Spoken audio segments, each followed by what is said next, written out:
यो चीज पत्ता लगाएपछि जिन्दगी अमृत भयो। नत्र भने झगडा भयो भने उल्टो तपाईँ अर्को पात्र बनेर त्यस्तो झगडा गर्ने हो, मसँग झगडा गर लाऊ भनेर अझ आफूलाई पनि जोड्न थाल्छन् मान्छेले। खराब कुराले पहिल्यै पीडा दिन्छ, राम्रो भन्ने कुराले अलिक पछि ब्याज सहित पीडा दिन्छ।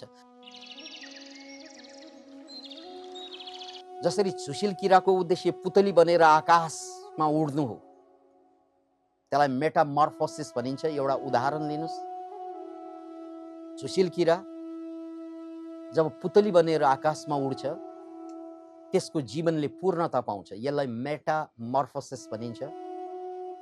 त्यस्तै हाम्रो जीवन पनि सुशील किरा जस्तै हुन्छ। जबसम्म समाधि घट्दैन, जबसम्म प्रज्ञा जाग्दैन, जबसम्म ज्ञान आउँदैन, तबसम्म हामी सुशील किरा जस्तै घस्री घस्री बाँचिरहेका हुन्छौँ। हाम्रो जीवनमा खासै सौन्दर्य हुँदैन। अतः सुशील किराबाट पुतली बनेर आकाशमा उडे झैं हरेक मान्छे पनि आत्म जागरणबाट, आत्मबोधबाट या आफूभित्रको ईश्वरको दर्शनबाट या समाधिबाट ऊ आकाशतिर, अनन्त ज्ञानको आकाशतिर उड्न सक्छ।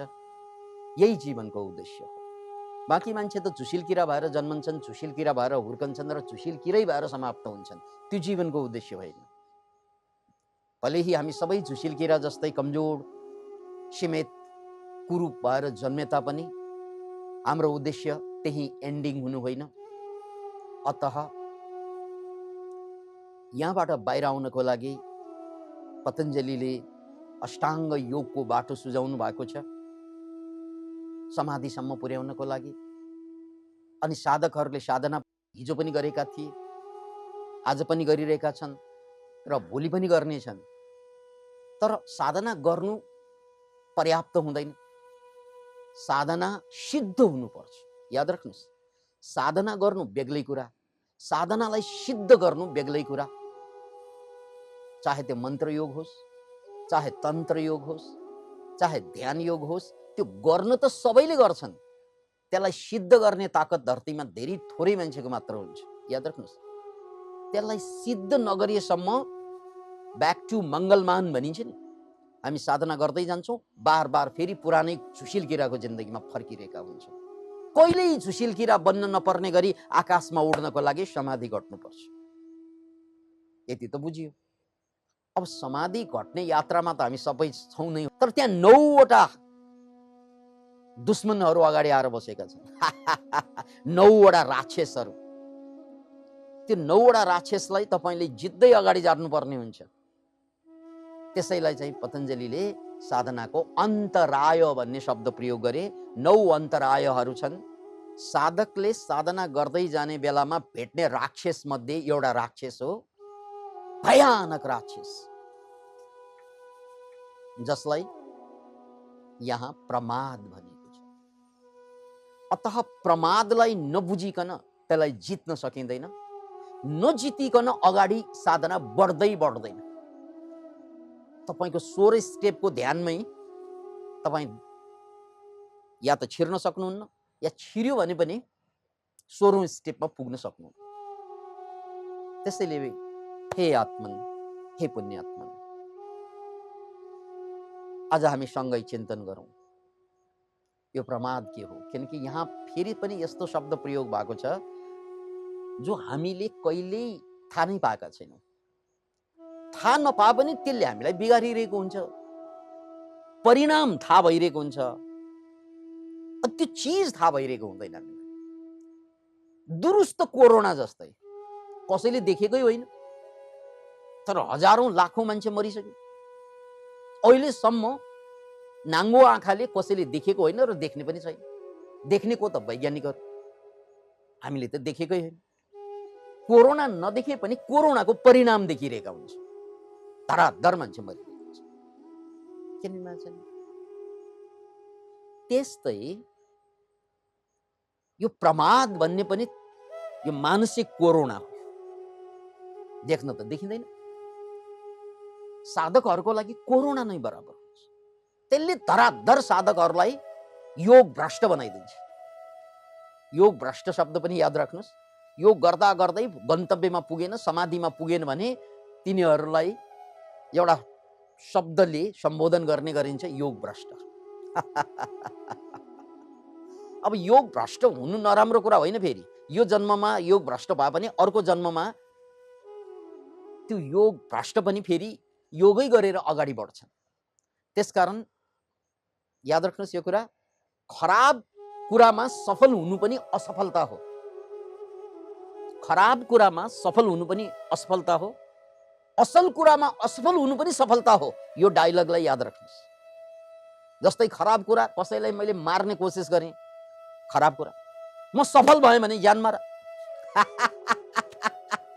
चोरी गर्ने कोसिस गरेँ, सफल हुँदा म चोर हुन्छु, राइट। कसैलाई म चखाडेर गाली गर्न चाहन्छु, सफल भएँ भने म के हुन्छु, खत्तम मान्छे, अशिष्ट मान्छे। त्यसकारण खराब कुरामा सफल हुनु पनि असफलता हो र असल कुरामा असफल हुनु पनि सफलता नै हो। किनकि योग भ्रष्टै भए पनि अर्को जन्ममा यसले तपाईलाई सहयोग गर्छ। अतः यहाँनिर फेरि पनि बुझ्नुपर्ने कुरा, हामीले प्रमादको कुरा गरिरहँदा यो प्रमाद कोरोना जस्तै शत्रु हो, यसलाई देखिँदैन, तर यसलाई पराजय नगरिकन अगाडि बढ्नै सक्छ।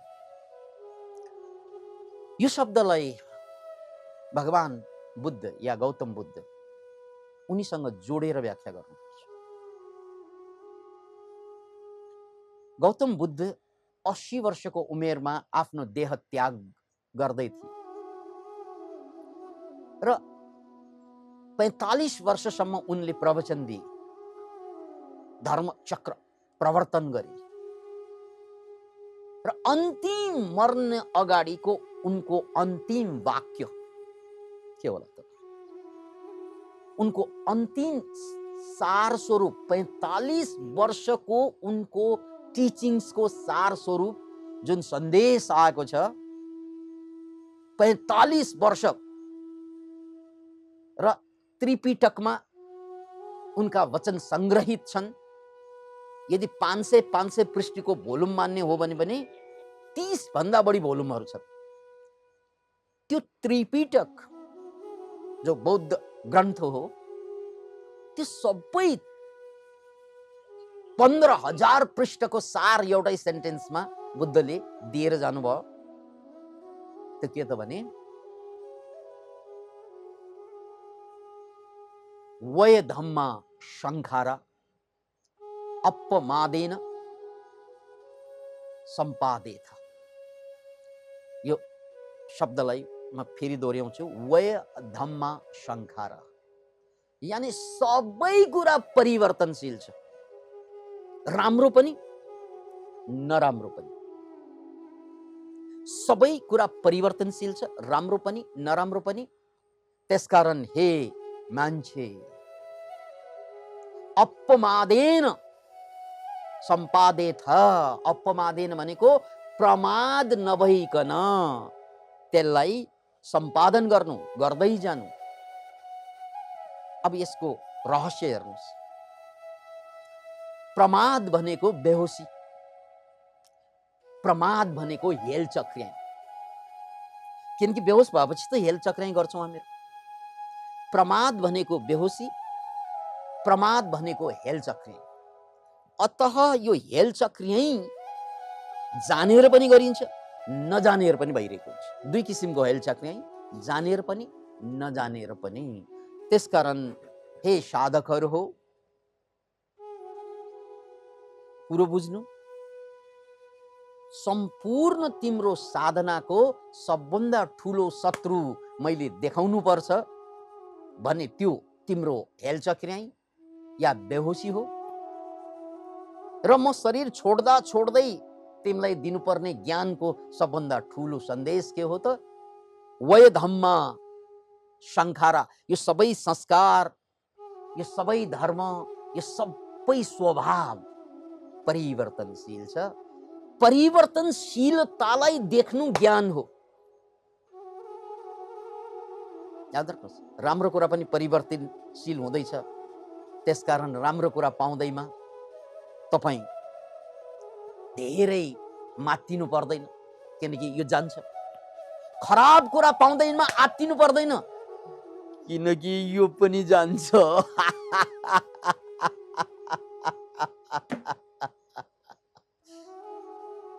एकजना मान्छेले यो कुरा सुनेपछि छोरालाई के सन्देश दिएछन् भने, बाबाले, छोरा, सबभन्दा ठुलो कुरा मैले ज्ञान पाएँ। त्यो ज्ञान के त?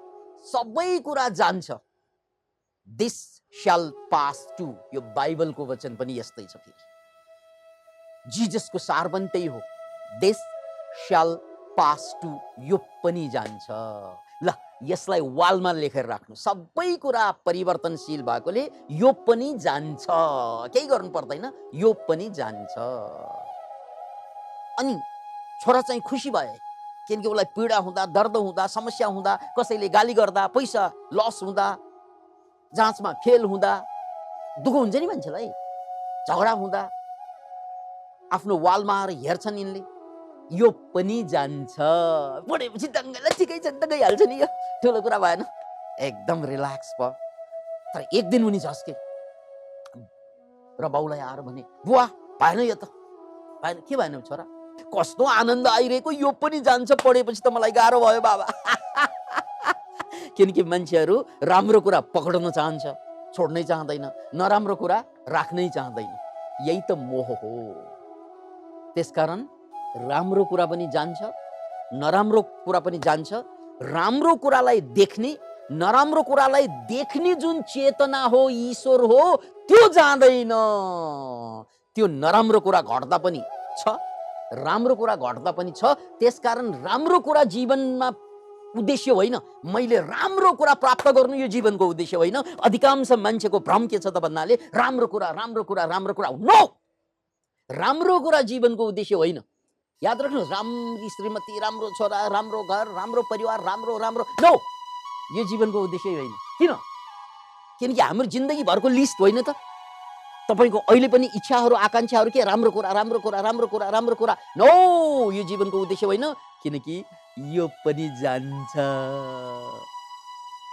त्यसकारण राम्रो कुरा प्राप्त गर्नु, जीवनको उद्देश्य होइन। अरे यार, अब झस्कनु भयो होला यहाँ, किनकि संसारभरिका मान्छेहरू चर्चा के गर्छन्?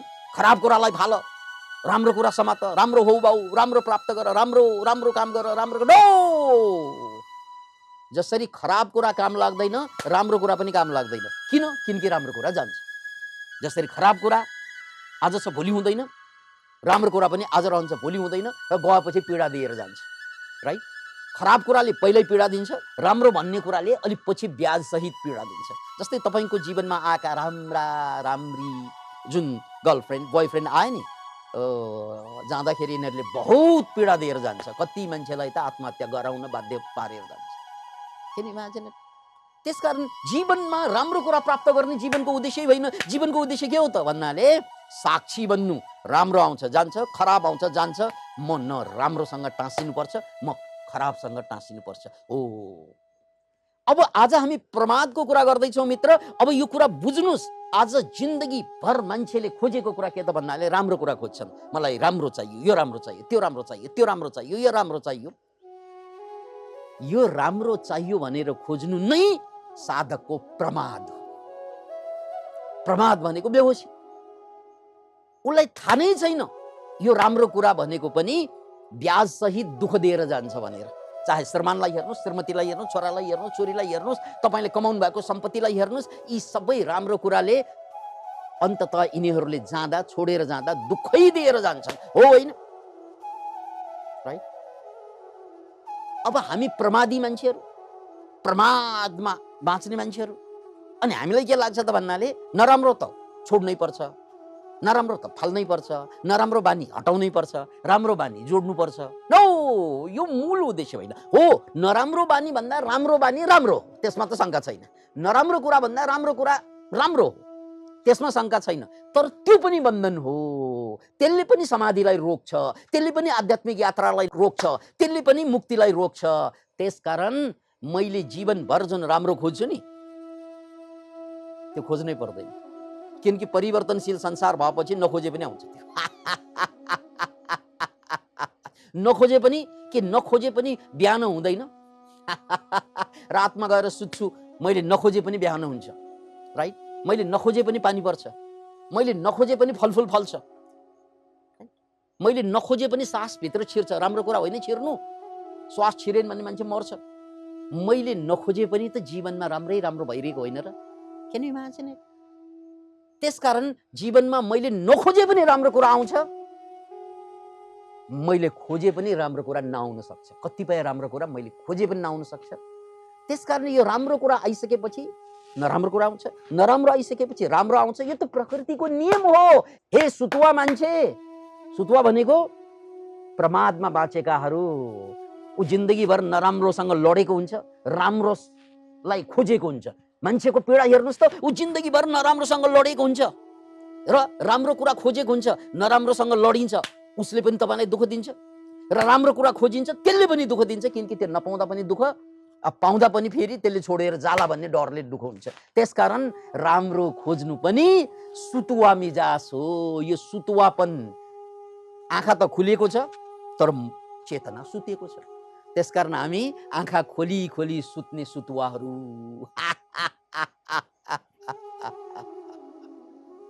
त्यसैले भगवान बुद्धले जाँदा जाँदै, देह छोड्दा छोड्दै धर्मको सारको रूपमा दुई कुरा भन्नुभयो। एउटा, सबै कुरा परिवर्तनशील छ, त्यसलाई यादमा राख्नु। र अर्को कुरा सारा काम बेहोस नभइकन गर्नु, होसमा गर्नु। होसमा गर्नु भनेको के त? राम्रो कुरा हुँदा यो पनि जान्छ भनेर बुझ्नु होस हो। नराम्रो कुरा भइरहँदा यो पनि जान्छ भनेर बुझ्नु होस हो। नत्र भने राम्रो राम्रो कुरा भइरहँदा मन एकदमै चाहिँ मात्तिन्छ, अहङ्कार बढ्छ। याद राख्नुहोस्, जब जब मान्छे सत्तामा, सम्पत्तिमा, सफलतामा जान्छ नि, अरूलाई मान्छे गन्दैन। तपाईँलाई थाहा होला, जो सफल बनाउँदा मान्छेहरूले अरूलाई मान्छे गन्दैन, चाहे त्यो मान्छे संसारको सबभन्दा सफल मान्छे किन नहोस्। यो मन यस्तै हो। यो धरतीको सबभन्दा महत्त्वपूर्ण मान्छे, सबभन्दा अर्थपूर्ण मान्छे, सबभन्दा सफल मान्छे को हो भन्दा मैले बार बार भनेको छु, एलन मस्क। उनी भन्दा सफल मान्छे देख्दै देख्दैन मैले, उनी भन्दा महत्त्वपूर्ण मान्छे देख्दै देख्दैन मैले।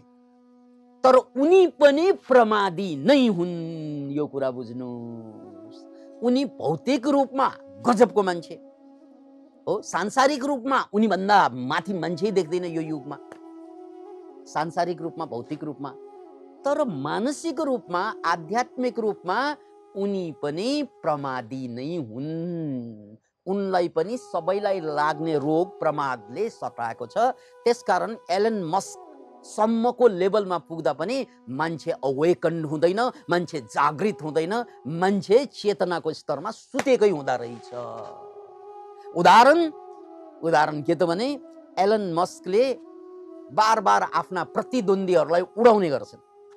जेफ बेजोसलाई मान्छे गन्दैनन्। Can you imagine it? जेफको नाम आयो भने नामै जेफ भनेर उडाउँछन्। Can you imagine? यो अहङ्कार।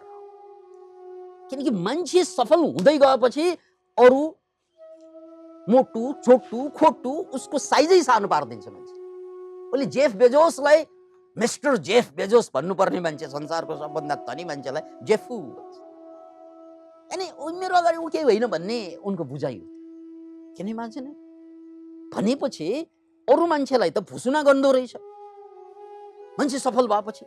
ओ, यही हो बेहोसी भनेको। अब यस्ता महान मान्छे, यानी भौतिक संसारमा यस्तो ठुलो उपलब्धि गर्दा पनि मान्छे मानसिक रूपमा सुतिरहेको छ।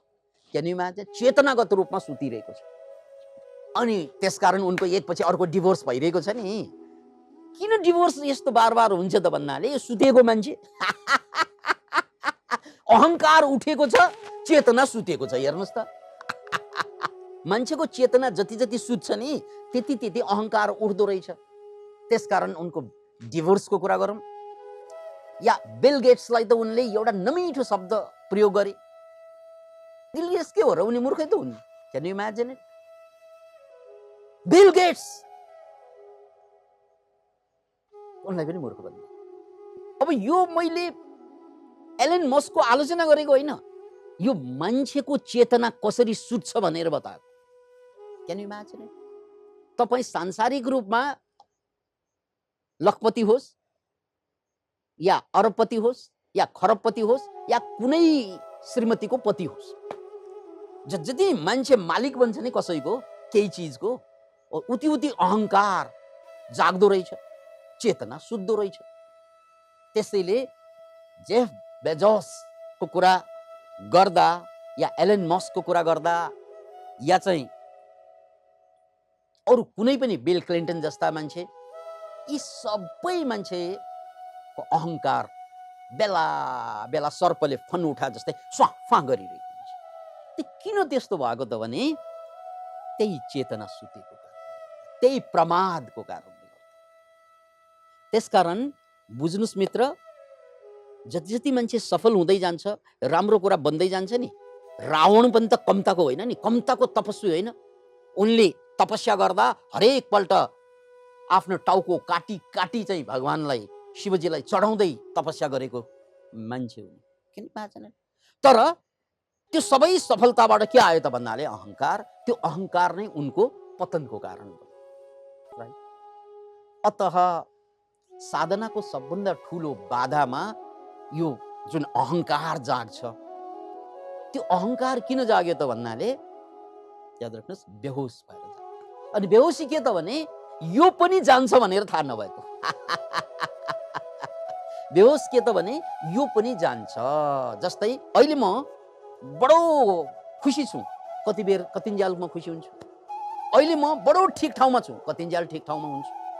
अहिले म बडो स्वस्थ छु, कतिन्जेल स्वस्थ हुने हो। अहिले म बडो राम्रो छु, राम्री छु, कतिन्जेल राम्रो हुने। कतिन्जेल याद राख्नुहोस्। त्यसकारण यो सबै राम्रो कुरा पनि परिवर्तनशील छ। त्यसकारण राम्रो कुरामा पनि मैले अहङ्कार त गर्नु भएन। नगर्नलाई के चाहियो? होस हुनु पर्यो। हेत्तेरी यो जाने कुरा छ। यो होसले मात्रै मान्छे जन्माउँछ, यो होसले मात्रै साधक जन्मिन्छ, यो होसले मात्रै जीवनलाई सहज बनाइदिन्छ। जस्तै घरमा झगडा भइरहेको छ, होस जाग्यो। के जाग्यो? होस जाग्यो। होस जागेपछि ठिकै छ नि त, हिजो पनि भएकै हो, आज पनि भएकै हो, यो त आउँछ जान्छ, यो ठुलो कुरा के हो र हो। अनि तपाईँ त्यो झगडामा भाग लिनुहुन्न। नत्र भने झगडा भयो भने उल्टो तपाईँ अर्को पात्र बनेर त्यस्तो झगडा गर्ने हो, मसँग झगडा गर लाऊ भनेर अझ आफूलाई पनि जोड्न थाल्छन् मान्छेले। अनि झगडा शान्त हुन्छ त्यसरी, राइट? त्यो झगडा त आउँछ, हिजो पनि आएकै हो, आज पनि छ र भोलि पनि। त्यसकारण त्यो आउँछ जान्छ। तपाईँ कचकच बन्द गर्नुहोस्, त्यो झगडा छिटो जान्छ। तपाईँले त्यहाँ त्यो झगडालाई शान्त पार्न खोज्यो भने त्यो लामो हुन्छ। शान्त पार्न नखोज्नुहोस्, त्यो छिटो जान्छ। हो, यो बुझ्दैन किनकि हामी बेहोसमा छौँ। त्यस्तै घरमा भोज भटेर चलिरहेको छ, सबै ठिकठाक छ, राम्रो भइरहेको छ, यसमा पनि मात्तिनु पर्दैन। यो ठिक हुँदा हुँदै नै बेठिक हुँदै जाने हो। यो कुरालाई देख्न सक्नु होस हो क्या, अप्रमाद भनिन्छ। त्यसैले बुद्धको अर्को वचन छ, अपमादो अमत पदम पमादो मत्सुनो पदम। अपमादो अमत पदम भनेको जो अप्रमाद होसपूर्वक बाँचेको हुन्छ, राम्रोलाई पनि हेरेर नराम्रोलाई पनि हेरेर साक्षी भएर बाँचिरहेको हुन्छ, त्यो अमृत पदको भागी हुन्छ। अमृत पद भनेको चेतना कहिल्यै मर्दैन, आत्मा कहिल्यै मर्दैन, त्यसको बोध भइरहन्छ उसलाई। त्यसकारण ऊ डराउँदैन मृत्युदेखि।